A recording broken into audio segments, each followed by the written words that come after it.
It's time for Drew's News, your daily look at those good news shaped clouds, and always with me is my co-pilot, Ross Mathews. That's right. Hi, everybody.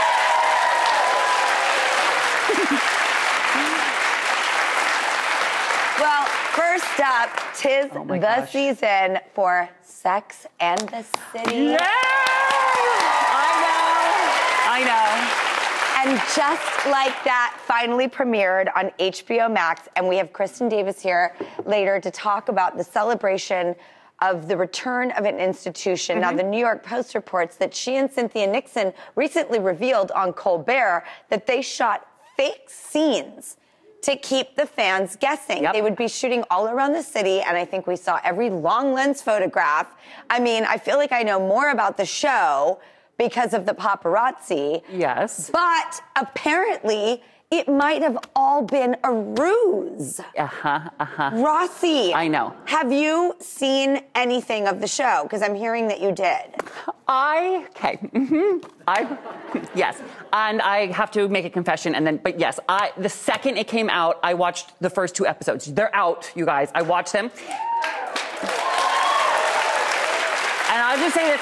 You don't even know what you don't even know until you know what you know. And I was at first, when I heard that they were filming scenes to sort of screw with my head, I was like, how dare you? But now, having the experience of watching it, I'm so grateful I didn't know. Because now I know. And Drew, you haven't? No.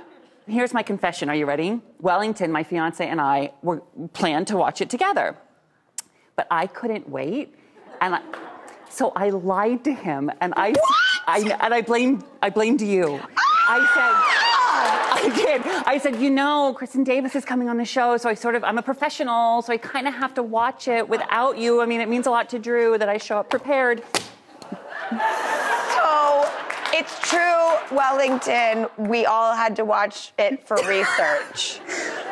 I know. Oh my God. Are you going to tell him the truth? He watches every day, so call me a commercial.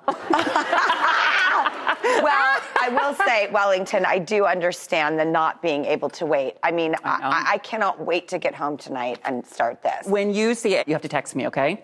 I will text you immediately. Please. Can you also text Welly and just apologize? Yep, 100%. Thank you. That's what I'm here for, Rossi, your story. All right, next up, one of our favorite Canadian treasures of all time. Can we get a what for Ryan Reynolds? That's a hard name to say. Ryan Reynolds, yes, we love him. He's making headlines for taking a break. People reports Ryan's stepping away from acting for a while to focus on being a dad. He and Blake Lively, they have 3 daughters, James, Inez, and Betty, all between 2 and 6. And he says when you act, you've got to travel, and he wants to be home with the girls. And I know you can relate to this because you sort of make a similar shift in your life for your daughters, right? I really did. I have not heard anyone say anything like this. Really? I'm amazed to hear him talk about this. Well, do you think it's like kids that changes everything for you? Is that what happened with you? Like when you had the girls, where you were just like, that's the most important thing? Absolutely. It changed everything in me. Did you think that was ever going to happen, that you could ever make that shift in your mind? Because I don't have kids, so I can't imagine it, but you see it happen with people. It's true, Rossi. I never thought that I would be in the places that I've been through my kids. Like, they have definitely made me grow the most. They've made me work on myself the hardest. They've made me make decisions that were higher road and bigger than myself and the least selfish I've ever been in my life. And it has all worked out so well to put them first. But it's so interesting for someone like Ryan Reynolds, who is such a big movie star, very prolific, working all the time, major, important entity for our industry. Hello, Deadpool. And for him to sort of make this claim is very tender. And it's always great to hear dad saying, like, I want to spend time with my kids.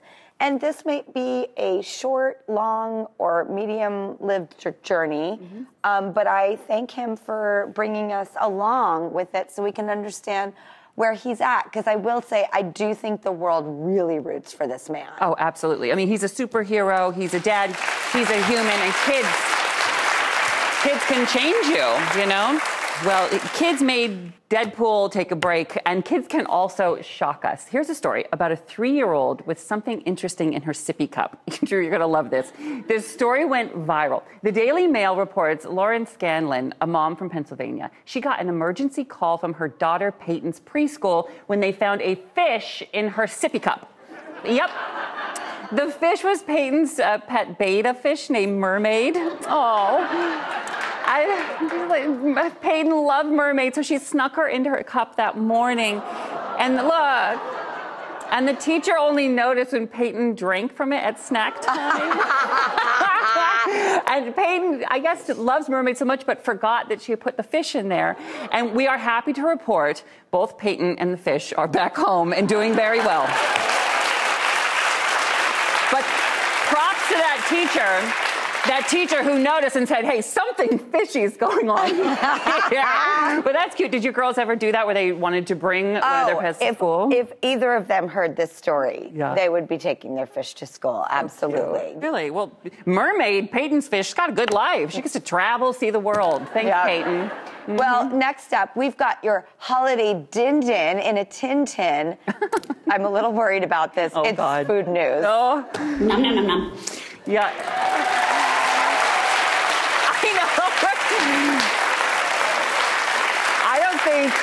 I don't think we've ever been more scared about a food news. Drew, well, what have you done? It's interesting because The Guardian reports that Heinz UK is launching a brand new soup for the holidays.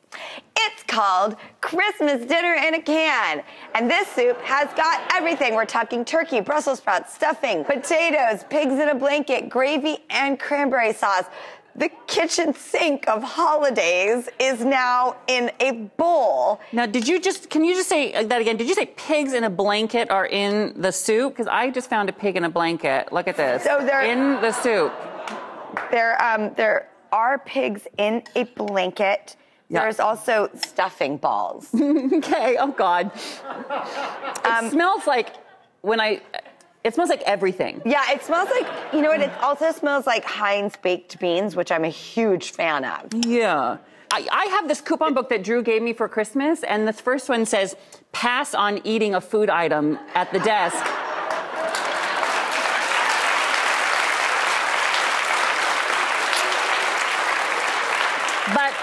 But I'm going to save that for a carbohydrate, and I'm gonna try this, Drew. Are you gonna try it? Well, I'm going in for the stuffing ball because, you know. Yeah, I got it. Okay. Really? Okay.